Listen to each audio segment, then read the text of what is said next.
GMT coaching classes में आप लोगों का स्वागत है। आज हम लोग रियल नंबर चैप्टर में यूक्लिड डिवीजन लिम्मा चैप्टर को पढ़ेंगे। Welcome friends, GMT coaching classes में आप लोगों का स्वागत है। मैं जगन्नाथ सर। आज हम लोग क्लास 10th का मैथमेटिक्स में आज अलजेब्रा को मैं स्टार्ट कर रहा हूं, जिसमें मैं 10th क्लास का फर्स्ट चैप्टर रियल नंबर को मैं पढ़ाऊंगा। देखिए, रियल नंबर क्लास 9th के दृष्टिकोण से आपको मैं पूरा कंप्लीट करा चुका हूं।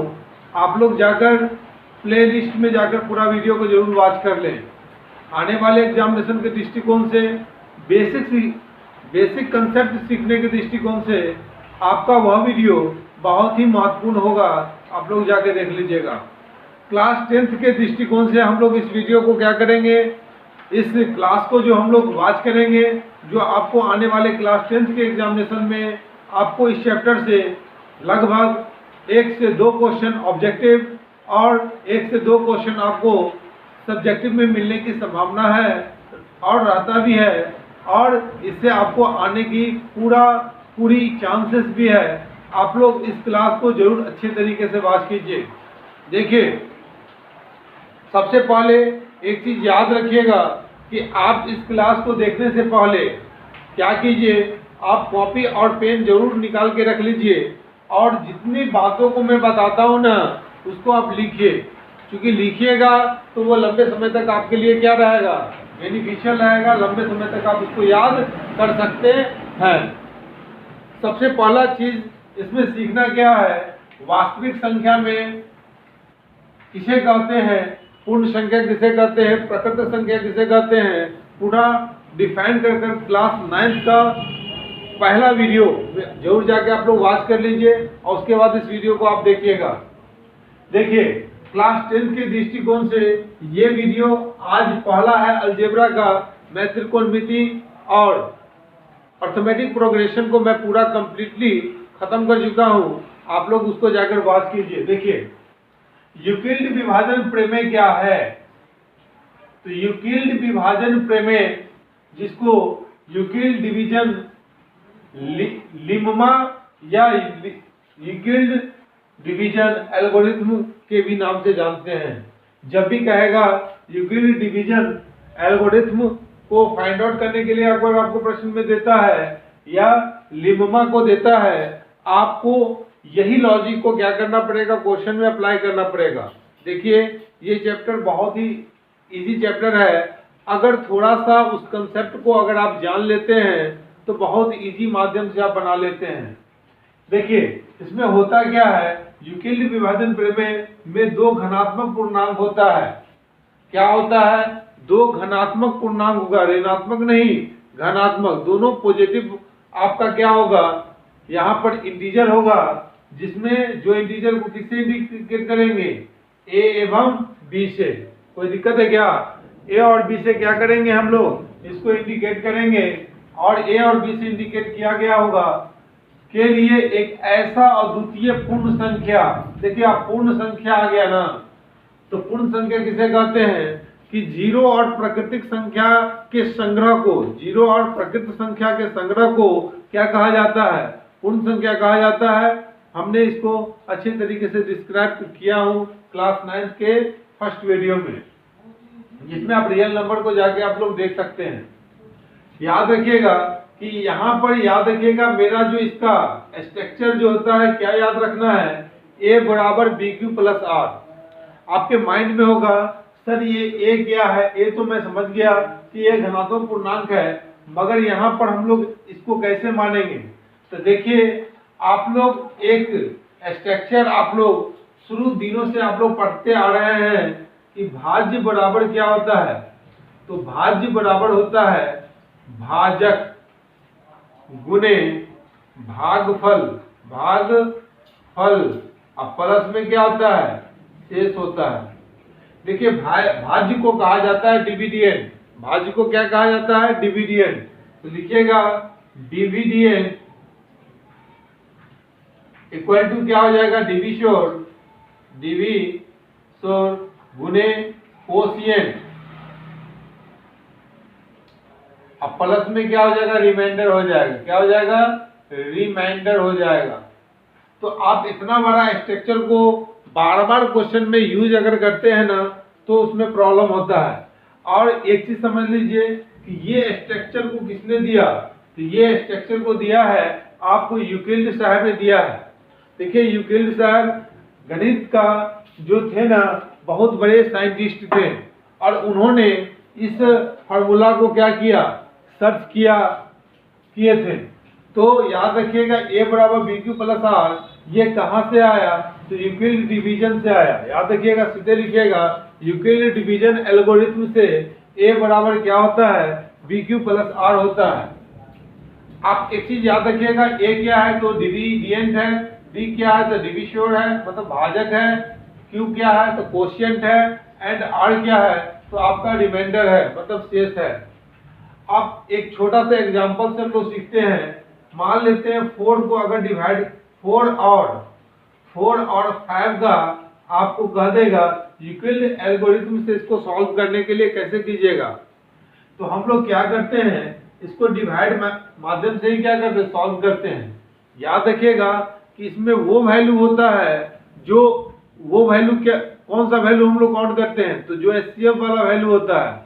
याद रखिएगा इसमें हमको दो चीज को ज्यादा मुख्य रूप से ध्यान देना पड़ता है। आपको दे देगा यूक्लिड डिवीजन एल्गोरिथम से आप एचसीएफ को निकालें, तो इस माध्यम से क्या कीजिएगा, इस जो दिया गया फॉर्मूला है, दिया गया जो थ्योरम है उसके अकॉर्डिंग क्या कीजिएगा, आप लोग सॉल्व करने का कोशिश कीजिएगा।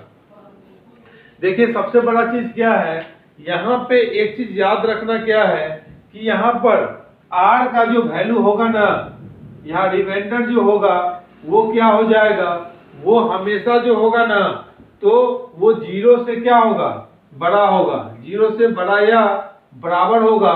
मगर याद रखिएगा 1 से क्या होगा, तो 1 से जो होगा यहाँ पर ये तो r रिमाइंडर हो गया और b से वो क्या हो जाएगा, b से छोटा होगा।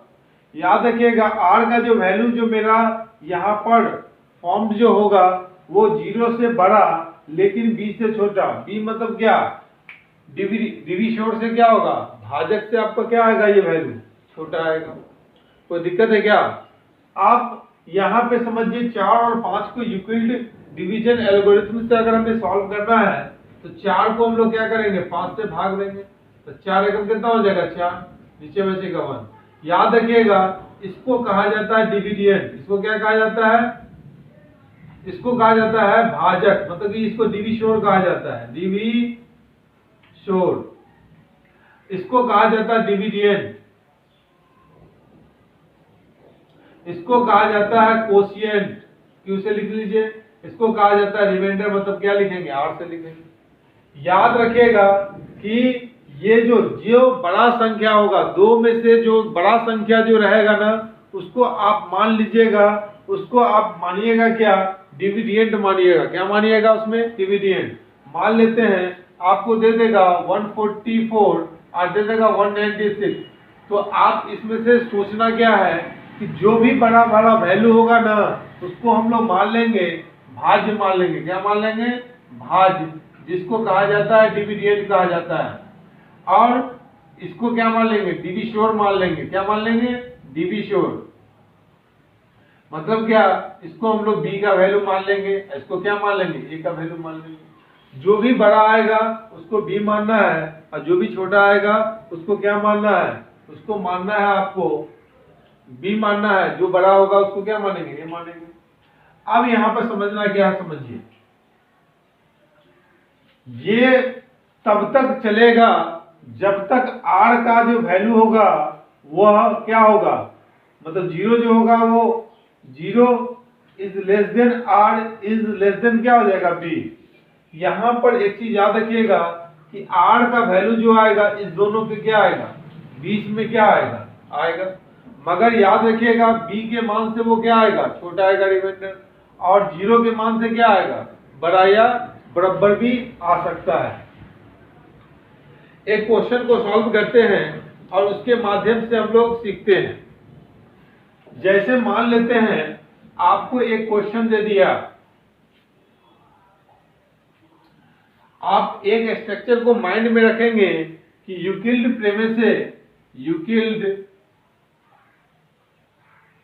प्रेमे से मेरा a बराबर क्या होता है, बी क्यू प्लस आर होता है।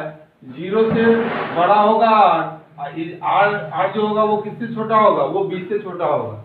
इस स्ट्रक्चर को आप माइंड में रखिएगा और कोई भी क्वेश्चन को सॉल्व अगर करते हैं तो आप आसानी से कर सकते हैं। आपको क्वेश्चन जो देगा ना, दे देगा कि निम्नलिखित संख्या का एचसीएफ ज्ञात करें, दे देगा कि निम्न संख्या का एचसीएफ ज्ञात करें। क्या दे देगा, एचसीएफ ज्ञात करें और यूक्लिड विभाजन एल्गोरिथ्म का प्रयोग कर, मतलब दे देगा यूक्लिड विभाजन एल्गोरिथ्म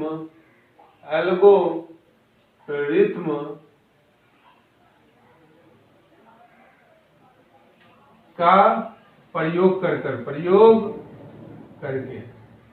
तो यूक्लिड विभाजन एल्गोरिथ्म का प्रयोग करके क्या कर रहा है, आपको बनाने के लिए आपको दे दिया 135, पहला क्वेश्चन दिया 135 और कितना है 225 और 225। इसको हम लोग सवाल के माध्यम से सीखने का प्रयास करते हैं, कैसे हम लोग इसको बनाएंगे। सबसे पहले लिख लेंगे, माना कि जो भी बड़ा वाला वैल्यू है उसको a मान लीजिए, a बराबर 225 हो जाएगा, एंड जो छोटा वाला वैल्यू है उसको b मान लीजिए, मतलब क्या हो जाएगा 135। तो आप हमेशा याद रखिएगा, बड़ा वाला वैल्यू में हम किससे भाग देते हैं, छोटे वाले वैल्यू से। तो 135 में से भाग दे देंगे 225 को, 1 टाइम्स में कटेगा 135, कितना आ जाएगा मेरा आ जाएगा 90। क्या रिमाइंडर 0 आया क्या, ये 0 के बराबर आया क्या, नहीं आया ना, ये आगे भी चलेगा। तो लिखेंगे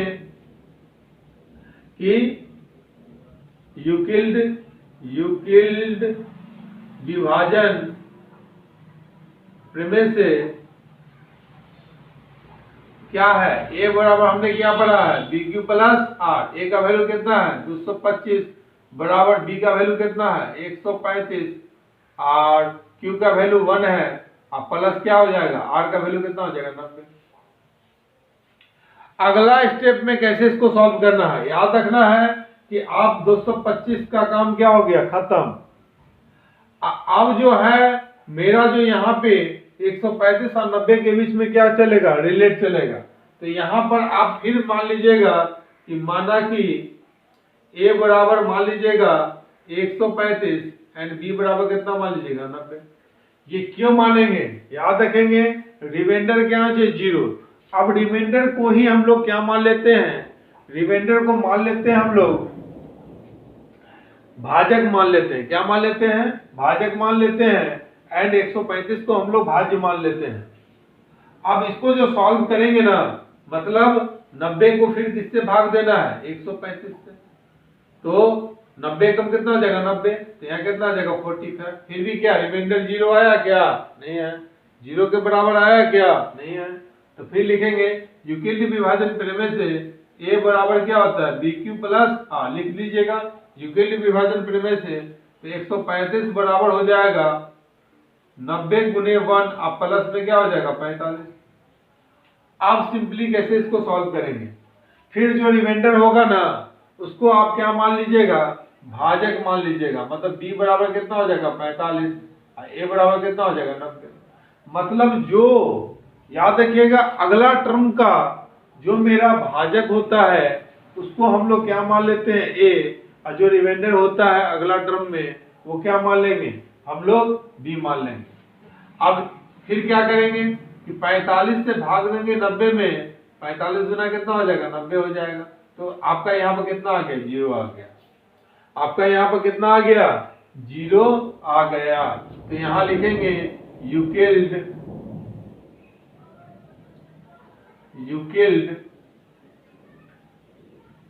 एल्गोरिथ्म प्रमेय से क्या होता है, a बराबर बी क्यू प्लस आर होता है, मतलब ए बराबर क्या हो जाएगा 90 बराबर क्या हो जाएगा 45 गुने 2 आप प्लस क्या आ जाएगा 0। तो रिमाइंडर मेरा इसको क्या कर रहा है 0 के बराबर आ गया ना, फुलफिल कर रहा है ना। तो मेरा जो इसका एचसीएफ जो होगा, एचसीएफ बराबर कितना होगा, जिस वैल्यू से आपने लास्ट में क्या किया है उसको भाग दिया है वही आपका आंसर हो जाएगा, कितना हो जाएगा 45। याद रखिएगा जो लास्ट वाला भाजक होगा ना वही मेरा क्या होता है एचसीएफ होता है। तो हम लोग इस थ्योरम का प्रयोग कर यूक्लिड विभाजन प्रमेय को हम लोग प्रयोग कर इस तरह से क्वेश्चन को सॉल्व अगर करते हैं तो आपको नंबर एग्जामिनेशन में नहीं कटेगा। ठीक है, विश्वास रखिएगा, आपको एग्जामिनेशन में क्या होगा नंबर नहीं कटने की संभावना होता है। ये मेरा टाइप 1 था। फिर से इस क्वेश्चन को समझ लेते हैं। जब भी कहा जाएगा एचसीएफ निकाले, एचसीएफ माने क्या होता है हाई कॉमन फैक्टर। देखने में हाई है, याद रखिएगा जो चीज देखने में छोटा होता है ना वो कमाल का बहुत बड़ा काम करता है। हाई हाईएस्ट जो जब भी कहेगा ना तो उसमें आपका आंसर आएगा छोटा, और लोएस्ट जब भी कहेगा ना उसमें आंसर आएगा आपका बड़ा। तो देखिए हाईएस्ट कॉमन फैक्टर निकालने के लिए कहा किसका दोनों का, तो कितना आ जाएगा 45 आपका आ जाएगा। तो इसको हम लोग याद रखने का प्रयास करेंगे, इस क्वेश्चन को हम लोग बनाएंगे। अब हम लोग नेक्स्ट टाइप को सीखते हैं। ये टाइप नंबर फर्स्ट था। आपको टाइप फर्स्ट में इस तरह का क्वेश्चन आपको पूछेगा और आप लोग को इसको बनाकर रखना है। देखिए दूसरा टाइप क्या है, अभाज्य संख्या पहले किसे कहते हैं, वैसा संख्या जो या तो खुद से कटे या एक से कटे, उसे हम लोग क्या कहते हैं अभाज्य संख्या कहते हैं। हमको जब भी क्वेश्चन में कहेगा ना अभाज्य गुणनखंड निकाले, फैक्टर निकालने के लिए जब भी कहेगा ना, मान लेते हैं 12 है तो 12 का फैक्टर निकालने के लिए कहता है तो सबसे पहले हम इस मेथड से निकालते हैं। तो 2 से भाग देंगे 6 टाइम्स में, 2 से भाग देंगे कितना टाइम्स में कटेगा 3 टाइम्स में, फिर 3 से भाग देंगे 1 टाइम्स में कट जाएगा। मतलब 12 का जो हमारा फैक्टर जो आएगा वो 2 मल्टीप्लाई 3 मल्टीप्लाई क्या आ जाएगा 1 के रूप में आएगा कि नहीं आएगा। इसी मेथड से जो हम लोग निकालते हैं ना उसी को कहा जाता है अभाज्य गुणनखंड विधि। कोई दिक्कत है क्या? जब भी आपको अभाज्य गुणनखंड विधि से अगर आपको कहता है एलसीएम निकाले, एचसीएफ निकाले, तो आप फैक्टर किस रूप में तोड़ेंगे। मान लेते हैं 125 है, 125 को तोड़ेंगे तो यहाँ इसमें क्या है 125 में। याद रखिएगा लास्ट में 5 है, 1 2 3 4 से तो लगेगा नहीं, सीधे लगेगा 5 से ही। तो 25 पंचे कितना होता है 125, फिर 5 से फिर बचे 25। तो मेरा 125 का जो फैक्टर आ जाएगा 5 गुने क्या आ जाएगा 5। इसको लिख सकते हैं 5 के पावर कितना लिख सकते हैं 3 लिख सकते हैं। पहले समझिए क्वेश्चन तो आप यूं ही बना लीजिएगा, और आपको मैं डीप नॉलेज देने का कोशिश कर रहा हूं क्योंकि ये बेस है। इसमें अगर थोड़ा सा त्रुटि रह गया ना तो आपको प्रॉब्लम झेलना पड़ सकता है। तो हम लोग किसी भी चीज को इग्नोर कर नहीं चलेंगे। डायरेक्ट में कैसे क्वेश्चन बन गया उसको नहीं देखना है, आप सीखिए। सीखने के लिए आते हैं, अच्छे तरीके से सीखिए। देखिए कह रहा है निम्नलिखित संख्याओं का अभाज्य गुणकों के गुणनखंड के रूप में लिखें। अभाज्य गुणनखंड के रूप में लिखें। पहला क्वेश्चन दे दिया 140,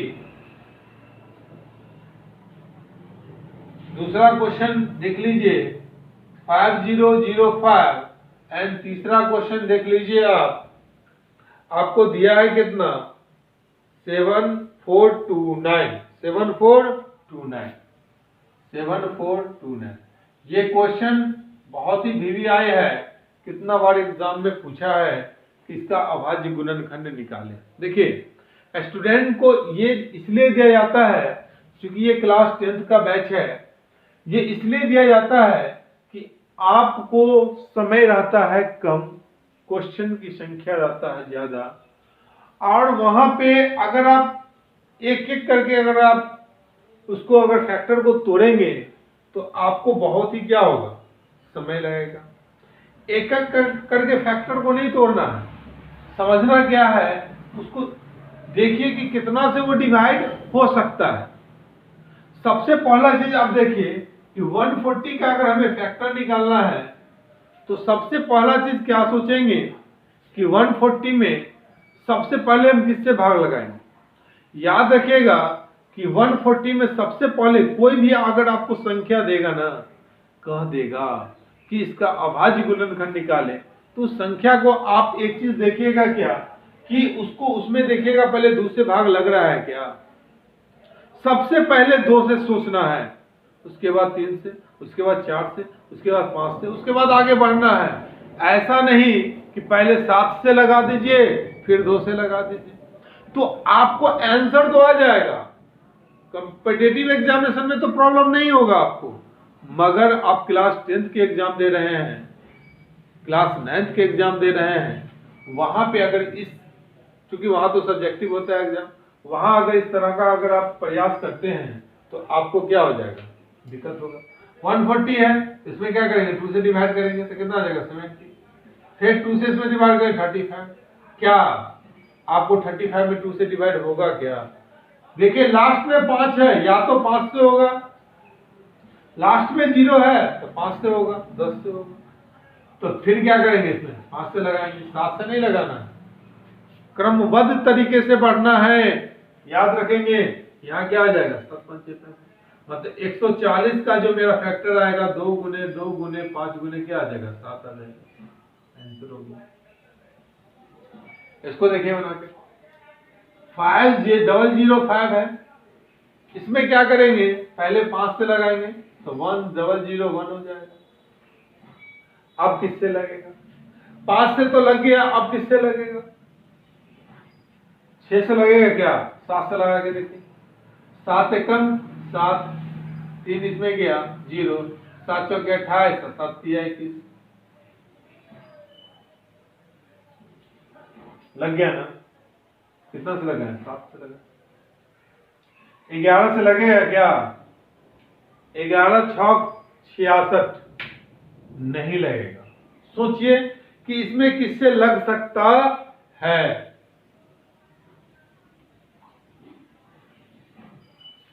सॉरी यहां पर 7 एकम 7 ना होगा,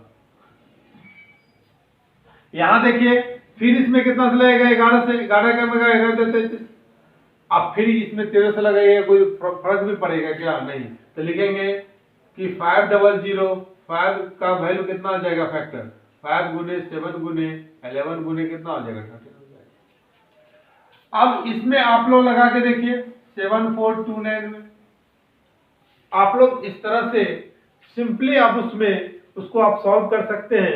ये आपका क्या है, होमवर्क रहेगा, या खुद बना के देखिए ना, बनता है कि नहीं बनता है। इसमें इसको याद कर लीजिए कि ये थोड़ा कठिन सवाल है, इसमें आपको 17 से पहले लगेगा, तो 17 चौक 68, 6 बचेगा, 6 और 2 62 हो गया, 17 तिया 51, 17 तिया 51, 62 में से 51 गया, आपको बचेगा 11, 11 9 17 सत्ते कितना हो जाएगा, 119 हो जाएगा। कोई दिक्कत है क्या? अब 19 से देखे लगा के, अगर 19 से लगाते हैं तो 19 दूना 38, 19 दूना 38, अब 5 बचेगा इधर 7, 19 तिया कितना हो जाएगा 57। तो मेरा 7429 का जो फैक्टर आएगा 7 मल्टीप्लाई 19 मल्टीप्लाई क्या आ जाएगा, 23 आ जाएगा। तो जब भी आपको एग्जामिनेशन में अभाज्य गुणकों का गुणनखंड कहेगा निकालने के लिए, आप लोग इस मेथड को प्रयोग कीजिएगा, आपके लिए बहुत क्या हो जाएगा, बेनिफिशियल रहेगा। क्वेश्चन का टाइप नंबर 3 को देखिए, ये टाइप नंबर 2 है, आप अच्छी तरीके से इसको नोट्स कीजिए। जब क्वेश्चन में कहेगा कि अभाज्य गुणनखंडों का गुणक निकालने के लिए जब भी कहेगा, फैक्टर निकालने के लिए जब भी कहेगा, आराम से इसे निकाल लेंगे। सर इसका प्रयोग कहाँ होता है? आपको क्वेश्चन में होगा ना, नेक्स्ट आपके क्वेश्चन में आपको जरूर होगा। टाइप नंबर 3, टाइप नंबर 3 में क्या कहता है कि अंक गणित के आधारभूत प्रमेय के द्वारा नीचे दी गई संख्या, अंक गणित के आधारभूत अंकगणित के आधारभूत प्रमेय द्वारा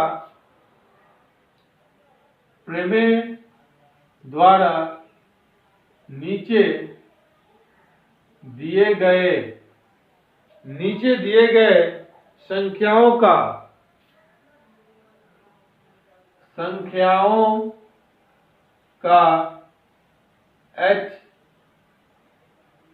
HCF और LCM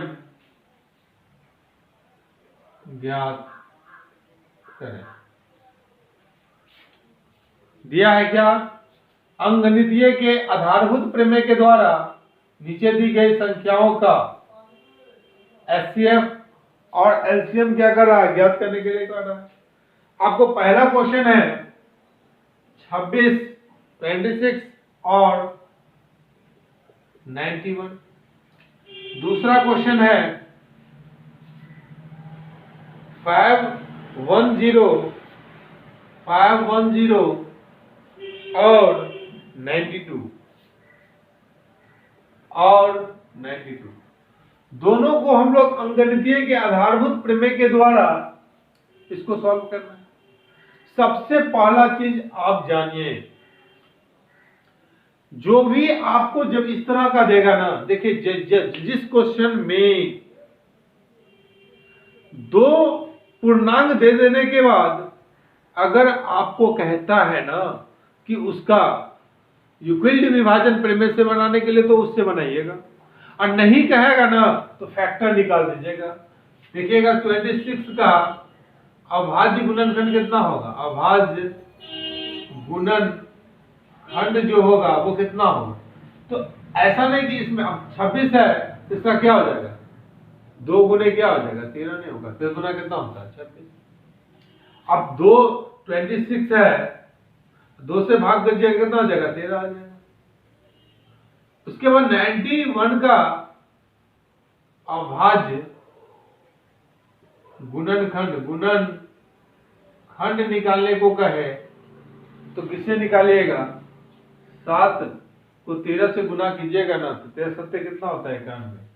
छोटा है, अलग अलग नहीं निकालेंगे, डायरेक्ट आप अपने माइंड से भी कैलकुलेट करके कर सकते हैं। नहीं तो आप यहाँ लिखिएगा 91, 7 से दीजिएगा 13, मतलब क्या हो जाएगा? कटेगा 13 गुने 7।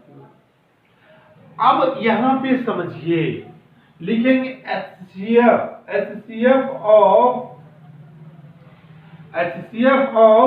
26 और 91।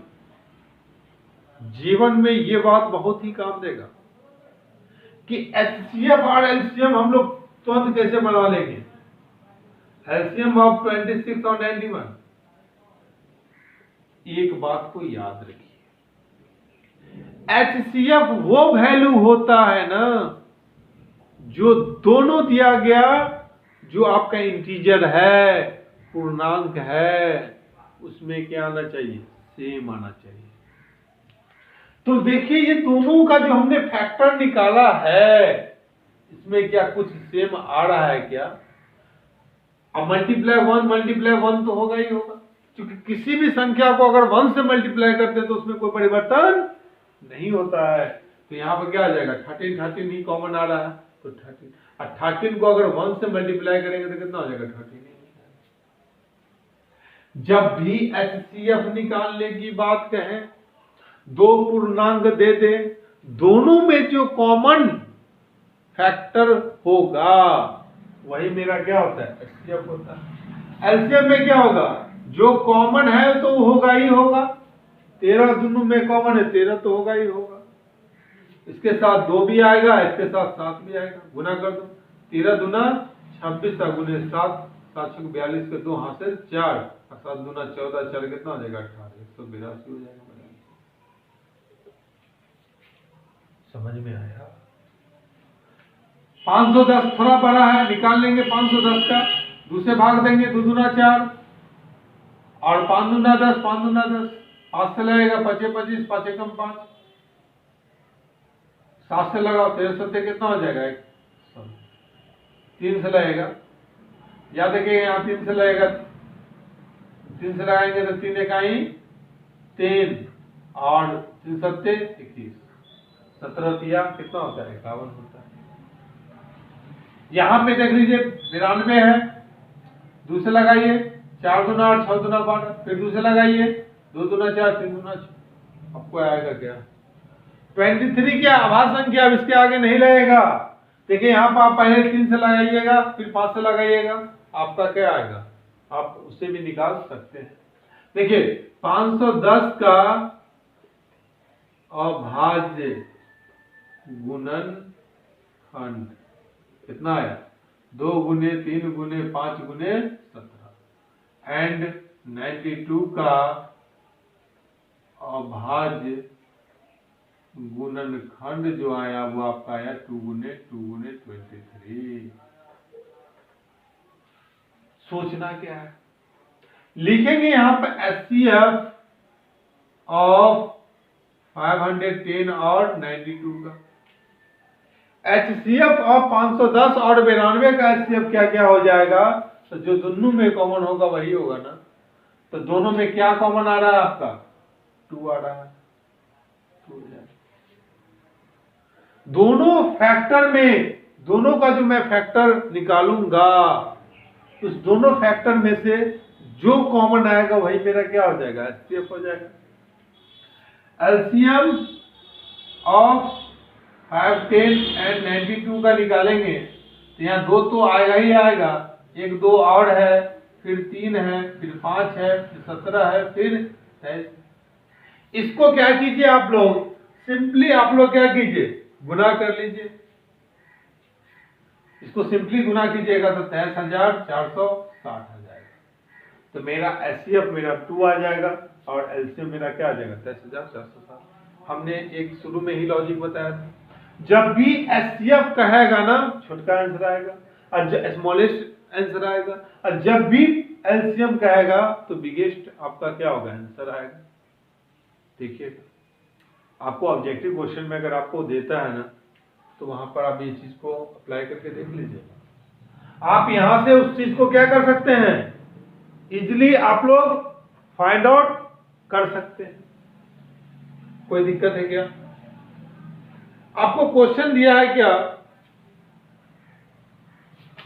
नेक्स्ट क्वेश्चन को देखिए, और ये भी आपका क्वेश्चन इसको नोट कर लीजिएगा, ये भी क्वेश्चन आपके एग्जामिनेशन के दृष्टिकोण से मोस्ट भी आए है और ये टाइप का क्वेश्चन पूछता ही पूछता है। क्वेश्चन में दे दिया है, सबसे पहले क्वेश्चन बनाने से पहले हम लोग कुछ कंसेप्ट को सीखते हैं, ये कंसेप्ट आपको बहुत ही काम देगा।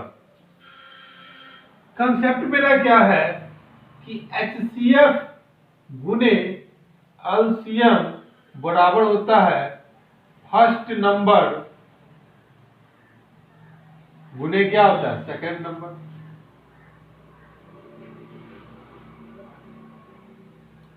याद रखिए ये बहुत ही इंपॉर्टेंट क्वेश्चन है। एक क्वेश्चन यहां से फिक्स है, फिक्स कर लीजिए, फिक्स ये पूछेगा, ये पूछेगा, जाइए एग्जामिनेशन में ये क्वेश्चन मिलने का संभावना पूरा रहेगा। डिजिट आपको अलग अलग कर देगा, मगर ये क्वेश्चन हमेशा पूछा जाता है। कैसे? आपको इस चीज को याद रखिएगा, यहां से आपको 3 का वैल्यू दे देगा, 1 का वैल्यू निकालने को कहेगा। अगर सेकंड नंबर का निकालने के लिए कहेगा तो फर्स्ट नंबर इधर आ जाएगा, फर्स्ट नंबर सेकंड नंबर दे देगा तो आप एलसीएम का वैल्यू दे देगा तो एचसीएफ निकाल लीजिएगा। फर्स्ट नंबर सेकंड नंबर दे दिया, एचसीएफ का वैल्यू दे दिया तो एलसीएम निकाल लीजिएगा, एलसीएम का वैल्यू दे दिया तो एचसीएफ निकाल लीजिएगा। याद रखेंगे कि इसमें 3 का मान जरूर ही देता है, और 3 का मान देगा तो चौथा मान आराम से निकल जाएगा। वो निकलेगा कैसे, ये फॉर्मूला याद रहेगा तब ना। तो याद रखेंगे एचसीएफ गुने एलसीएम बराबर फर्स्ट नंबर गुने सेकंड नंबर होता है। अब क्वेश्चन को हम लोग देखते हैं। क्वेश्चन मेरा क्या है कि HCF 306 HCF of 306 comma 657 equal to 9, मतलब 306 और 657 का एचसीएफ कितना है आपका 9 दिया है। तो क्या कहता है, दिया है तो एलसीएम ऑफ 306 एंड 657 का मान होगा। याद रखिएगा एचसीएफ ऑफ 306, जब भी यहां पर याद रखिए कि एचसीएफ ऑफ 306 एंड 657 मतलब ये मेरा क्या आ जाएगा फर्स्ट नंबर, ये क्या आ जाएगा सेकंड नंबर। इसी फर्स्ट नंबर सेकंड नंबर का वैल्यू आपका एचसीएफ का कितना दे दिया 9 दे दिया। तो लिख लीजिएगा कि लेट अस कंसीडर या सीधे लिखिएगा माना कि एचसीएफ बराबर 9, एलसीएफ फर्स्ट नंबर बराबर कितना हो जाएगा 306, सेकंड नंबर बराबर क्या हो जाएगा 657। तो लिखना बी नो डाइट, मतलब हम जानते हैं कि एचसीएफ यहाँ पे एलसीएम बराबर क्या हो जाएगा वाट हो जाएगा। एचसीएफ गुने एलसीएम बराबर होता है फर्स्ट नंबर गुने क्या हो जाएगा सेकंड नंबर। तो हमें पूछा क्या जा रहा है एलसीएम ऑफ 306 एंड 657 बराबर क्या हो जाएगा फर्स्ट गुने सेकंड नंबर, अब बट्टा में क्या हो जाएगा एचसीएफ हो जाएगा। कोई दिक्कत है क्या? तो आप डायरेक्टली इसको बना लीजिए ना, लिखेगा LCM of 306 and 657 that is called, पहला नंबर मेरा दे दिया है 306 और दूसरा नंबर दे दिया है 657। अब बट्टा में क्या लिखें, बट्टा में 9 लिखेंगे। 9 से सिंपली काट के देखिए करता है क्या, तो 3 से पहले कटेगा 3 किया 9, 3 से काटेंगे 3 इकाई 3 0 3 दूना 6, 3 से कटेगा क्या तो कट जाएगा 3 इकाई 3 दिया 9 एंड 3 चौके कितना हो जाएगा 12। आप सिंपली आप 34 को गुना कर लीजिएगा कितना से 657 से। अब हम लोग इसको सिंपली गुना कर क्या कर सकते हैं कि 22,338 आ जाएगा। इसका आंसर कितना आ जाएगा 22,338 आ जाएगा। आप याद कर लीजिए, याद इतना ही रखना है कि जब एचसीएफ 306 एंड 657 का वैल्यू अगर आपको 9 दे दिया है मतलब एचसीएफ 9 पहला संख्या दूसरा संख्या यहां से पता कर लेंगे। जब पहला दूसरा पता है एलसीएम निकालने के लिए कह रहा है, आसानी से नहीं निकालेंगे क्या। आपको यहाँ पर चेंजिंग क्या करेगा ना कि आपको यहाँ पर अलग अलग वैल्यू दे देगा, यहाँ अलग वैल्यू दे देगा, कभी कभी एचसीएफ की जगह एलसीएम दे देगा। तो हम लोग इसी तरीके से क्या कर सकते हैं इजिली फाइंड आउट कर सकते हैं और उसको हम लोग क्या करते हैं बनाते हैं। तो ये मेरा टाइप नंबर क्या था। अब हम लोग नेक्स्ट टाइप को पढ़ते हैं जो आपके लिए क्या है बहुत ही इंपोर्टेंट टाइप है और ये टाइप का क्वेश्चन हम लोग आसानी से बनाएंगे। टाइप 4, टाइप 4 में क्या है कहता है गुणनखंड वृक्ष, गुणनखंड वृक्ष मतलब ट्री फैक्टर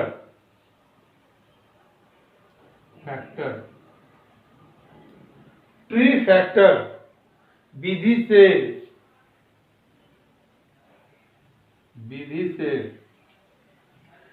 36 और 48 का 36 और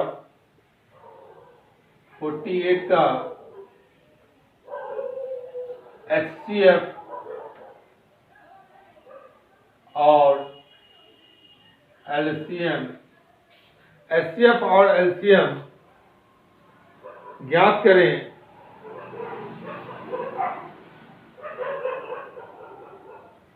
कैसे हम लोग ज्ञात करेंगे इसको सीखिए। देखिए ट्री फैक्टर क्या होता है, मतलब कि हमारा जो फैक्टर का डिजाइन होगा ना वो पेड़ की शाखा के अनुसार उसको ड्रॉ करना है। जैसे मान लेते हैं 36 का अगर हमें फैक्टर निकालना है तो इसका डायग्राम एक चलेगा ऐसे, एक चलेगा ऐसे, यहां पर वो वैल्यू आएगा जिससे हम इसको क्या करेंगे, डिवाइड करेंगे, और यहां पर ये वैल्यू आएगा जो डिवाइड करने के बाद यहां पर आएगा।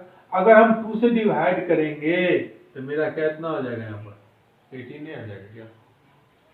फिर यहां पर क्या करेंगे, यहां पर फिर कितना से भाग लगाएगा 18 में, 2 से लगाएगा ना, 9 नहीं आ जाएगा क्या। अब यहां पर फिर कितना से लगाएगा, यहां पर 3 से इसमें डिवाइड करेंगे कितना आ जाएगा, 3 आ जाएगा। मतलब ये हुआ कि 36 का फैक्टर जो आ जाएगा वो 2 मल्टीप्लाई 3 मल्टीप्लाई 3 आएगा कि नहीं आएगा। आप लोग वैसे अभाज्य गुणनखंड से बनाते थे तो उस तरह से बनाते थे, मगर ट्री फैक्टर आपका ऐसे बनाना है। याद रखिएगा यहाँ पर वो वाला वैल्यू आएगा जो जिससे हम इसमें डिवाइड करेंगे ना तो यहाँ पर ये मान प्राप्त होगा। तो 2 से भाग दिया 36 में तो कितना आ गया, 18 आ गया, कोई दिक्कत है क्या। फिर 2 से भाग दिया 18 में तो कितना आ गया, 9 आ गया। फिर 3 से भाग दिए 9 में कितना आ गया आपका, 3 आ गया। इसका दूसरा क्या कहता है, 48 का, 48 को इस तरीके से निकालेंगे। यहां पर क्या है, 2 से डिवाइड करेंगे कितना आ जाएगा, 24 आ जाएगा।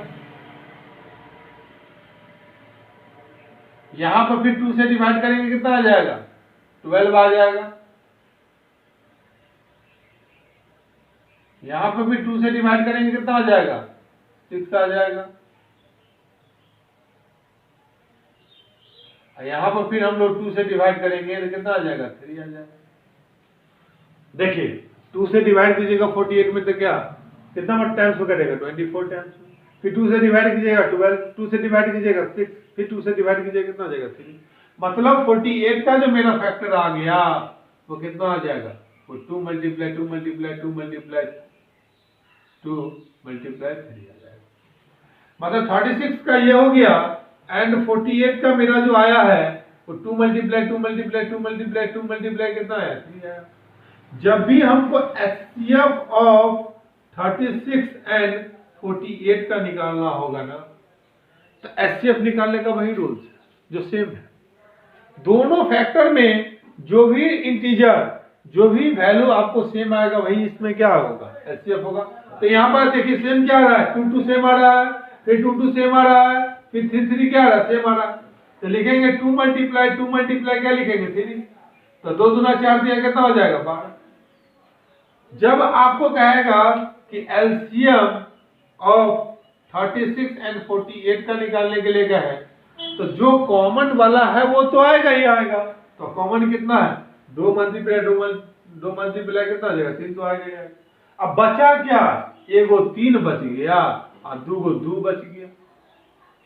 तो इतना दूर गुना किए थे तो 3 दूना 6 दूना 12 आया था, और इतना दूर गुना करेंगे तो फिर कितना आ जाएगा, 12।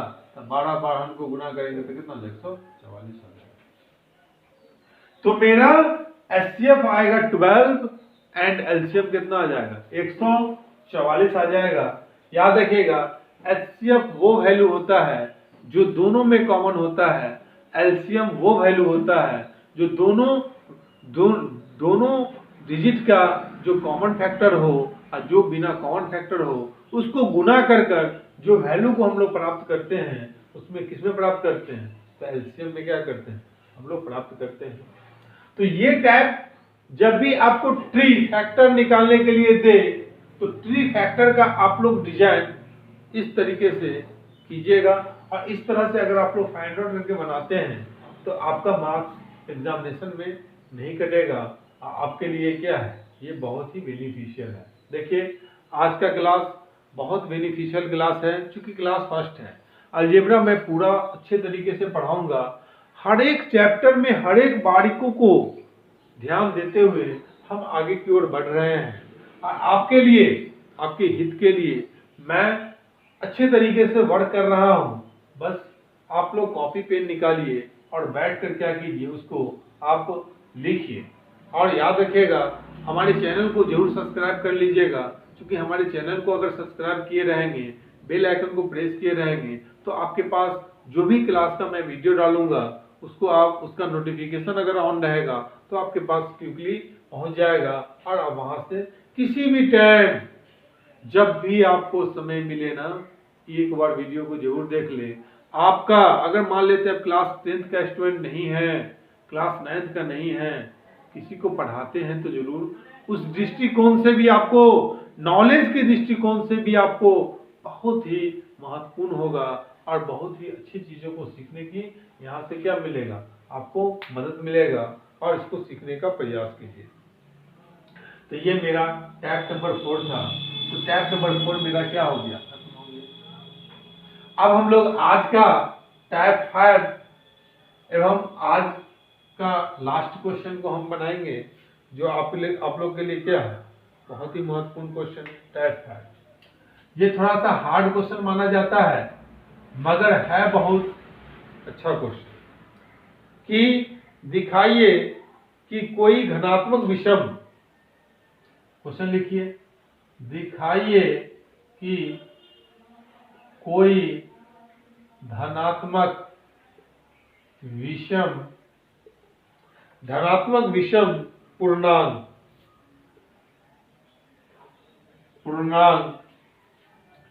6q प्लस 1 दूसरा दे रहा है 6q प्लस 3 या 6q प्लस 3 या 6q प्लस 5 के रूप में, 6q प्लस 5 के रूप में दिया गया हो। इस क्वेश्चन को कैसे हम लोग सॉल्व करेंगे, ये भी क्वेश्चन बहुत ही इंपॉर्टेंट क्वेश्चन है। इस क्वेश्चन को भी आप अच्छे तरीके से सीखने का प्रयास कीजिए। देखिए कह रहा है किसी, दिखाइए कि कोई धनात्मक विषम पूर्णांक, कोई धनात्मक विषम पूर्णांक 6q प्लस 1 या 6q प्लस 3 या 6q प्लस 5 के रूप में हो, दिया गया हो। तो आप एक चीज समझिए कि सबसे पहले बताइए विषम संख्या किसे कहते हैं। वैसा संख्या जिसमें 2 से भाग नहीं दिया गया हो उसे क्या कहेंगे, विषम संख्या कहते हैं। सेकंड डिफिनेशन क्या है, वैसा संख्या जो 2m प्लस 1 के रूप में हो उसे विषम संख्या कहते हैं। वैसा संख्या जो 2m के रूप में हो, जहां m एक पूर्णांक है, उसे सम संख्या कहते हैं। वैसा संख्या जो 2m प्लस 1 के रूप में है, 2m प्लस 1 के रूप में है, 2m प्लस 1 के रूप में है, जहां m क्या है, m एक प्राकृत संख्या है, प्राकृत संख्या कहिए या पूर्णांक है। तो पूर्णांक m का वैल्यू अगर 1 रखते हैं तो देखिए 2 गुने 1 प्लस 1 बराबर कितना आ जाएगा, 2 का 2 कितना आ जाएगा 3। 2m प्लस m की जगह पर 2 रखते हैं तो 2 गुने 2 प्लस 1 बराबर कितना आ जाएगा, 5 आ जाएगा। देखिए 3 भी विषम संख्या है ना, 5 भी है ना। तो जब इस स्ट्रक्चर में अगर आप m का वैल्यू जितना रखिएगा ना, उतना विषम संख्या निकल जाएगा। आप यहाँ 17 रखिए, 17 34 से क्या आ जाएगा, 35 विषम संख्या है कि नहीं। तो वैसा संख्या जो 2m प्लस 1 के रूप में हो उसे क्या कहते हैं हम लोग, विषम संख्या कहते हैं। याद रखिएगा, क्योंकि अगर पूछेगा तो ऐसा नहीं कीजिएगा 2 से भाग देने, वो तो वो भी है, मगर वो आपको जूनियर लेवल में काम देगा। मगर किसी आप हाई लेवल या हाई क्लास के बच्चे को पढ़ाते हैं तो वहाँ पे ये डिफिनेशन आप उसको दीजिए, ये डिफिनेशन वहाँ पे सूट करता है। याद रखिएगा, जब सम संख्या पूछेगा तो वैसा संख्या जो 2m के रूप में हो। जैसे मान लो 2m मतलब m का वैल्यू अगर 1 रखते हैं तो 2 ही होगा, m का वैल्यू अगर 2 रखते हैं तो 2 दूना 4 होगा। क्या 4 सम संख्या नहीं है क्या? है ना? आप लोग इससे क्विकली निकाल सकते हैं। हम लोग इस क्वेश्चन को सीखते हैं, हर चीज को समझते हुए आगे बढ़ना है।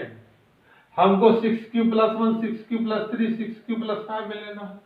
तो लिखेंगे माना कि a और b एक धनात्मक पूर्णांक है। सॉल्यूशन क्या है? धनात्मक पूर्णांक है।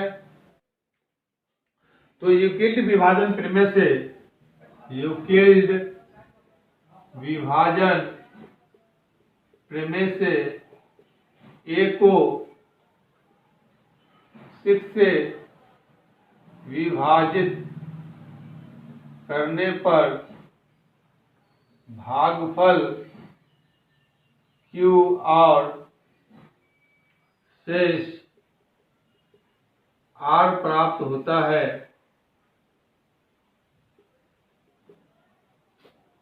r प्राप्त होता है,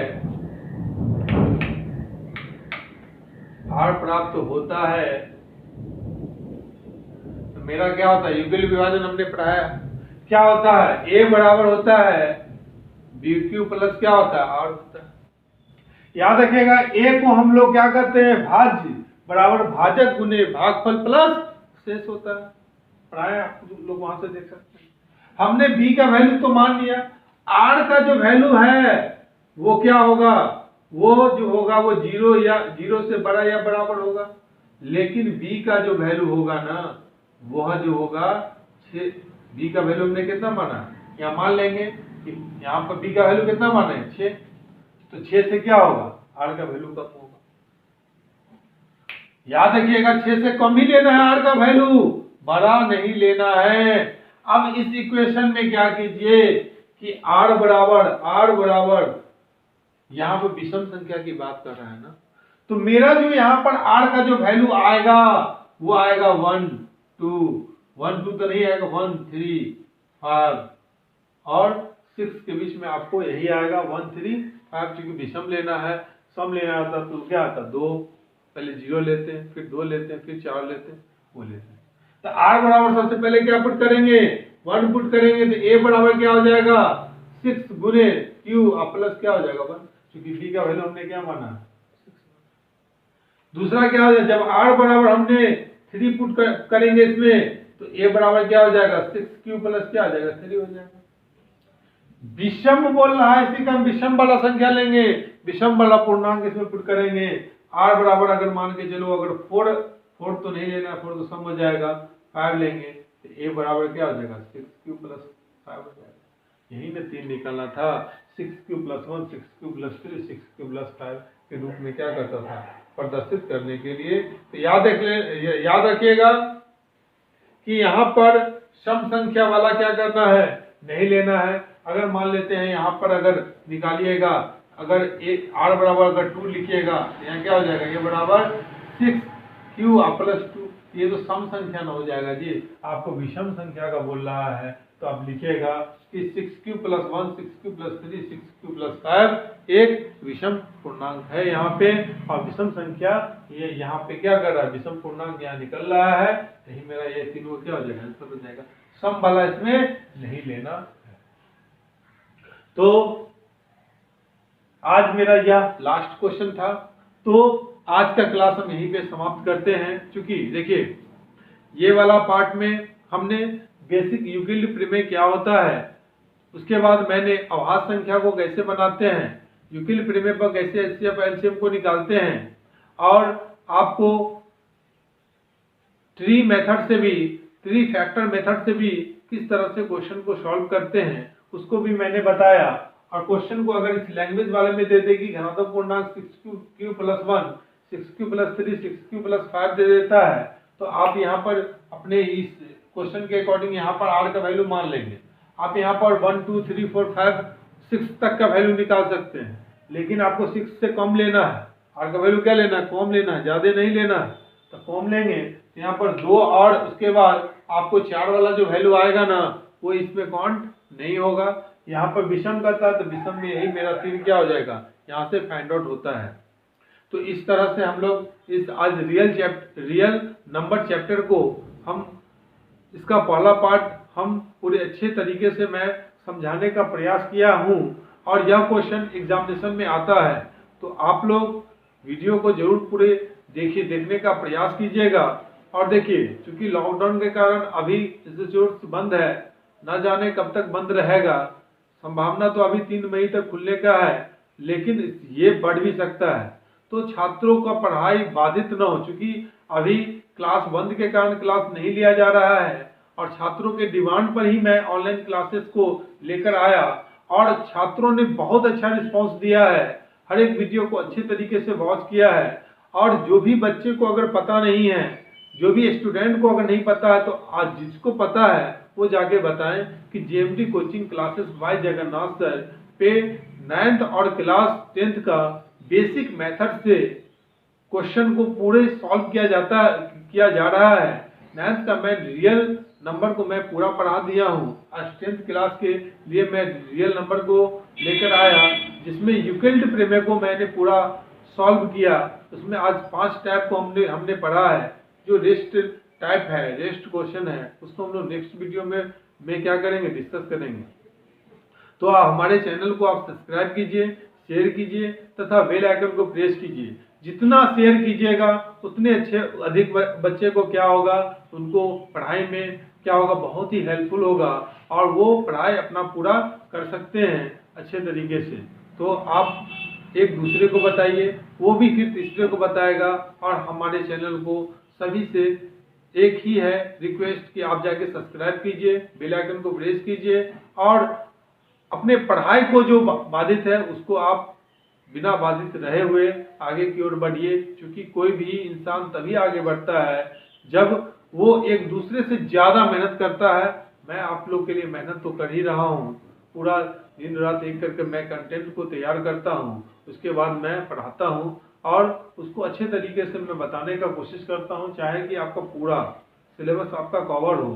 क्योंकि 10th क्लास का मैं त्रिकोणमिति और अर्थमेटिक प्रोग्रेशन को मैं पूरा कंप्लीटली समाप्त कर चुका हूँ। फिर जब पूरा मैथमेटिक्स जब समाप्त हो जाएगा, उसके बाद मैं क्वेश्चन बैंक के अकॉर्डिंग क्वेश्चन को सॉल्व कराऊंगा। आपको हर तरह का सुविधा यहाँ से आपको मिलेगा। बस हमारे आप चैनल को सब्सक्राइब कीजिए, शेयर कीजिए, बेल आइकन को प्रेस कीजिए। अब हम लोग नेक्स्ट क्लास में हम लोग मिलते हैं। Thank you.